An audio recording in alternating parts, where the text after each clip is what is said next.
Conversamos agora com o promotor público Antônio Alberto Machado, que vai falar aqui com a gente. Ele já esteve aqui ao vivo no nosso programa, direto ao ponto, debatendo algumas situações que envolveram a Lava Jato.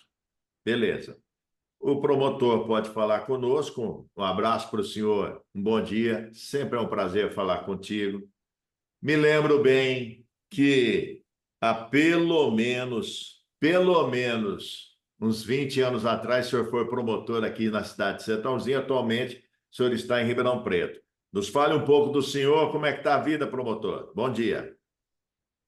Bom dia, Jota. Bom dia aos seus ouvintes, aos internautas, ao pessoal do Sertãozinho, por quem eu tenho uma estima muito grande. Tive uma boa passagem por aí como promotor de justiça, uma passagem importante para a minha formação. Hoje já me aposentei do Ministério Público, né, Jota? Eu era também professor da Unesp, ainda continuo professor do curso de Direito da Unesp, mas do Ministério Público já me afastei. E Sertãozinho foi um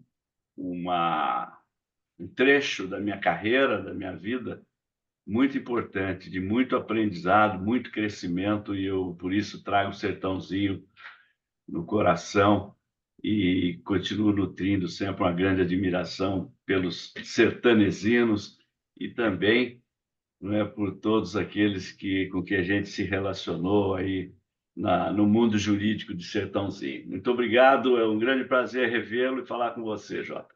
O senhor esteve aqui falando sobre a situação da Lava Jato, que o senhor já previa que chegaria a esse ponto a que chegou. Ou seja, houve até meio que um imbróglio jurídico, se é que eu posso chamar assim, e depois chegou lá no Supremo Tribunal, houve algumas decisões que foram reformadas, tá? Beleza?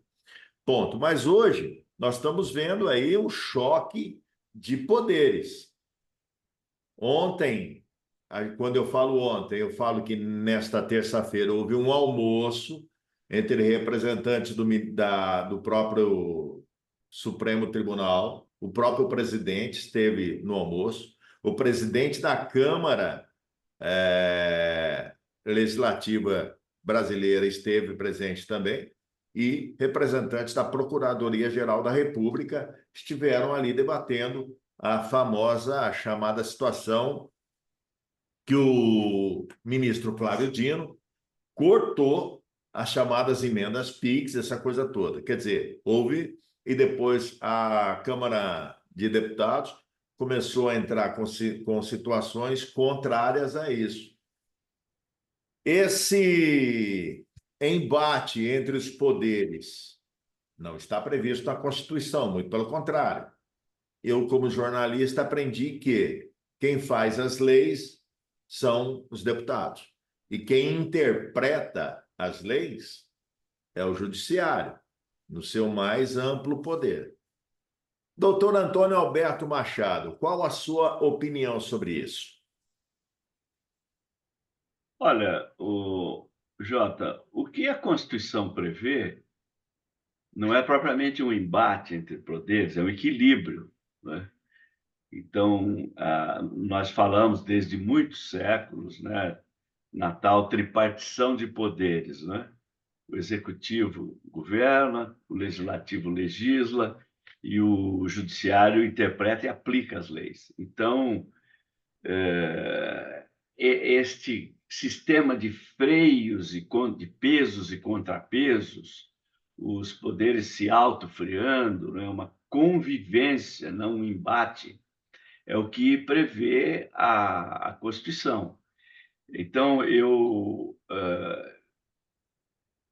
como você, né, aprendi também que é assim, que os poderes são harmônicos, que eles são independentes, que eles são autônomos, que um controla o outro e que eles precisam ter esta convivência para garantir a estabilidade das leis, a governabilidade, sim, enfim, a paz na sociedade, né? Então, é essa a ideia, essa a filosofia.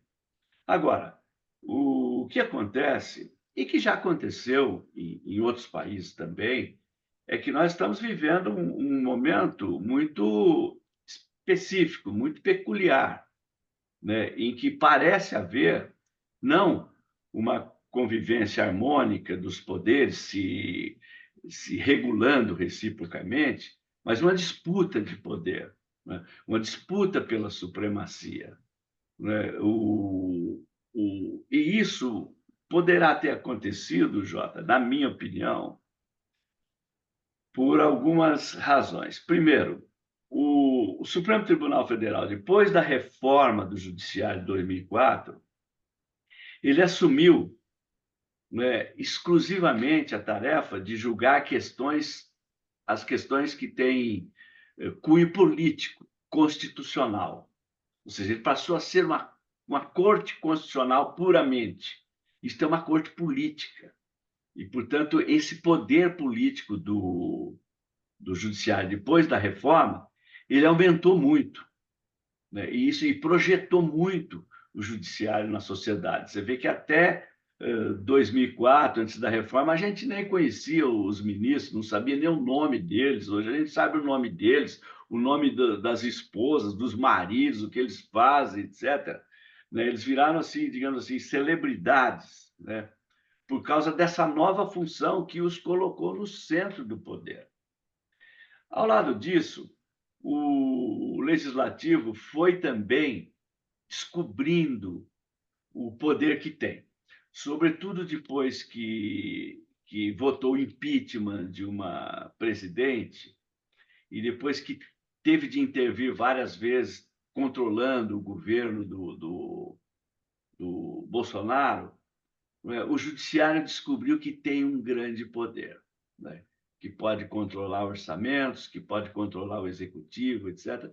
E o executivo, que era o poder que sempre governou, se viu assim, né, de repente, controlado pelo judiciário, controlado pelo Congresso Nacional, né, e muitas vezes um poder querendo se sobrepor ao outro.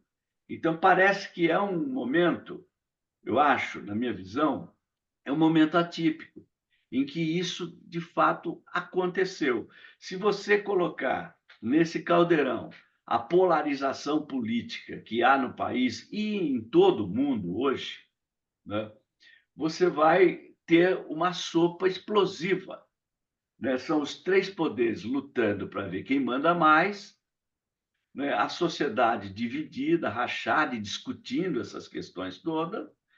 Isso fica um pouco, digamos assim, não é tumultuado, mas fica um pouco turbulento, né? E é uma turbulência pela qual outros países já passaram. A sociedade vai se conscientizando dessas coisas, vai tomando partido, vai entendendo, vai se interessando, vai aprendendo, né? E vai exercitando a cidadania, às vezes com certo sofrimento, algum retrocesso, com problemas aqui e ali, mas não é um caminho, digamos assim, que vai na direção do abismo, né? É uma turbulência apenas.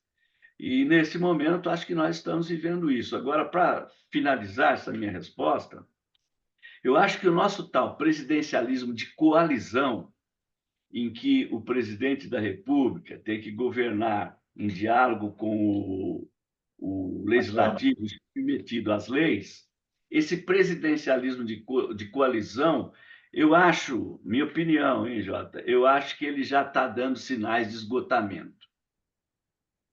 Pois é, meu querido Machado, a gente também percebe que pode ter sido um vácuo de poder do legislativo, que é a obrigação do legislativo, é legislar, o próprio nome já fala, que é na área de criação de leis, que é na área, porque o mundo evoluiu muito, o mundo evoluiu demais da conta.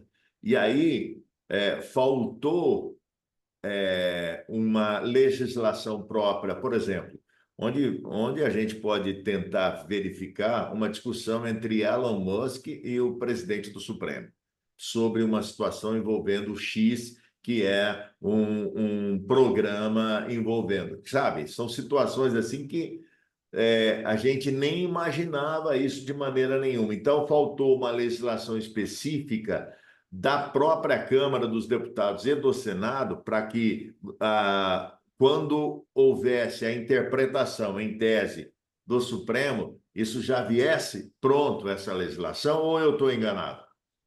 Não, acho que você está certo. Nesse ponto aí, há realmente uma omissão do legislativo que não votou a regulamentação das chamadas Big Techs, né? E Sim. também das redes sociais. Então, aí nós estamos pensando em todas as grandes gigantes do mundo digital, Microsoft, Apple, etc. E também as redes sociais, né? O Facebook, o X, o X aí do antigo Twitter. Eles estão soltos, estão se sentindo, inclusive, acima da lei e acima dos estados. Né? E a lei não está pronta, não está votada no Brasil, então o judiciário também não tem o que aplicar, eles ficam soltos e entram nessa rota de colisão, até se sentindo, né, mais poderosos do que os poderes de vários estados no mundo todo. Né? Então, é preciso que haja uma legislação, e a legislação não pode ser só local, ela tem que ser uma legislação internacional, né? É preciso que haja uma legislação e que haja um judiciário forte para dizer que todo mundo, inclusive as gigantes do mundo digital, estão submetidos à lei. Você vê que o judiciário norte-americano acabou de declarar, de decidir, né, que a Google pratica realmente o monopólio, trust, e que investiu no ano passado 21 bilhões de dólares para monopolizar o mecanismo de busca na internet. E vai agora estabelecer as sanções e as obrigações que a Google deve cumprir. E isso é uma decisão histórica nos Estados Unidos e que serve de exemplo para nós também. Já havia uma decisão referente a isso contra a Microsoft, por Houve, causa do Windows, por causa do Windows. Houve uma exato, decisão lá atrás. Mas não sei houve. se são a mesma coisa, mas o que a gente percebe é que cada vez mais o mundo globalizado acaba concentrando não só empresas, mas também a legislação de um lado e de outro que acaba se perdendo. A gente tem que buscar interação com outras câmaras para saber o que vocês estão fazendo aí para a gente aplicar aqui também na nossa realidade. Ou eu estou Exato. enganado? Não, você está certo. E você lembrou bem a decisão da Microsoft, mas tem uma diferença. Na Sim, decisão, hein? sim, tem uma diferença, não é a mesma É, coisa, né? A Microsoft é hardware, tudo mais. mas é o mesmo problema, né? É o mesmo problema. Só que na Microsoft eles reconheceram que havia lá um mecanismo, né, implantado nas máquinas que também favorecia o monopólio do mecanismo de busca. Né? E daí obrigaram a Microsoft a mudar aquele software, né, que favorecia a Microsoft. E isso foi uma decisão importantíssima naquele momento. Só que agora a justiça veio e disse: Google, você está praticando trust, monopólio. Isto é crime, isto é ilegal, porque você e determinou, você investiu 21 bilhões de dólares comprando servidores, comprando empresas telefônicas, comprando tudo isso para monopolizar. Quer dizer, essa decisão agora é uma decisão mais, digamos assim, drástica, né? E que o mundo precisa enxergar como uma decisão histórica que pode servir de paradigma, né, para que as legislações sejam feitas e para que a jurisprudência seja construída nesse sentido, né, de controle. Não é propriamente controlar, é regulamentar, é disciplinar a atuação das gigantes do ramo, né? Bom, mas o nosso assunto principal aqui é a questão dos três poderes políticos em nosso país. A gente acabou partindo para uma outra ideia, mas que realmente demonstra a importância disso no nosso país e queremos saber. Ponto. Agora, quanto à questão de eleger uma pessoa que vai fazer as leis, a gente tem que se preocupar de que maneira? Um causídico, por exemplo, um advogado, vai saber fazer as leis corretamente? Ou Um trabalhador vai poder estudar e fazer leis corretamente? E como que a gente tem que pensar nisso? Porque, afinal de contas, quem faz as leis é quem está governando o judiciário e o executivo. É, o Jota, eu acho que é importante fazer uma distinção aí, né? Claro. Na verdade, o que o legislativo faz, né, os membros do legislativo e tal, é votar, colocar o direito nas leis, né? Votar e aprovar as leis. Porque, tecnicamente, fazer a lei, isso é uma coisa para o técnico mesmo, não é para o leigo, né? A lei obedece a uma técnica, né, que só o técnico domina. Agora, fazer o direito, né, colocar o direito na lei, isso é feito pelas câmaras, pelo Congresso Nacional. E aí é que o Congresso tem que estar representando todos os segmentos da sociedade, né? Então, tem de ter o advogado, o médico, o engenheiro, o trabalhador em geral, né? Inclusive os excluídos, né? Aqueles que têm que estão desempregados, que não estão inseridos, né, na vida social. Precisa ter representantes dos religiosos, dos agricultores, dos artistas, dos intelectuais, dos estudantes, né? Quer dizer, o Congresso tem que ser plural, né, para fazer as leis que Uhum. atendam à sociedade de uma maneira geral, né? Então, na hora de escolher os nossos representantes, é importante verificar aqueles representantes, reconhecer, identificar aqueles representantes que tenham realmente compromisso, não é, com os vários segmentos que compõem a sociedade, né? Então, o trabalhador, né, ele deverá estar realmente preocupado em eleger aqueles que protegem a legislação trabalhista que disciplina a vida deles, que garante os direitos dos trabalhadores, não é? Enquanto que certamente do outro lado, né, os patrões vão estar preocupados também com aqueles em eleger aqueles legisladores que garantem os interesses patronais, né? São coisas que se conflitam, mas que convivem. E o Congresso é uma síntese, deve ser uma síntese disso tudo. Agora, você é um trabalhador, eu também sou um trabalhador, né? Nós temos que ter uma atenção especial para com aqueles legisladores que realmente protejam a nossa vida, né? Os nossos direitos, os nossos interesses, né? E você tem o trabalhador do campo, o trabalhador da cidade, o trabalhador liberal, autônomo, empregado, tem várias categorias de trabalhadores e tal. Então, é importante, na hora de eleger o representante, que a gente tenha atenção especial para aqueles que possam representar melhor os nossos interesses. Isso não é egoísmo. O interesse é da política, é do campo da política. A política, aliás, ela é feita para administrar o embate de interesses, para extrair daí o bem comum, né? Para extrair daí uma convivência pacífica, etc. Mas os interesses, eles são naturais, né? Eles são do campo da política, né? E, portanto, uma eleição, a escolha dos representantes, ela está orientada por interesses. Todo eleitor põe o seu votinho lá na urna interessado. Não tem ninguém desinteressado na política, né?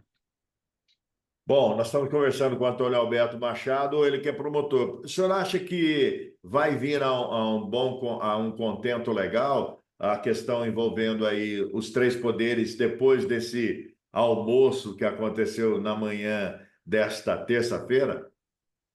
Não, eu acho que, assim, pontualmente, alguma coisa pode ser acertada, mas esse acirramento eu acho que ele vai continuar ainda, por algum tempo, entendeu? Mesmo Esse, porque sempre se questiona lá, por exemplo, os ministros que são colocados, que são indicados pelo presidente. Então, o presidente, que é da ala, digamos assim, esquerdista, colocou dois, três, quatro ministros. Aí tem o presidente da ala direitistas, que também colocou dois, três, quatro ministros. E aí isso acaba agora aglutinando no grande caldeirão que o senhor falou aqui na nossa matéria, não é isso? É, aquela sopa meio ardida, né? Que acaba acontecendo no final das contas.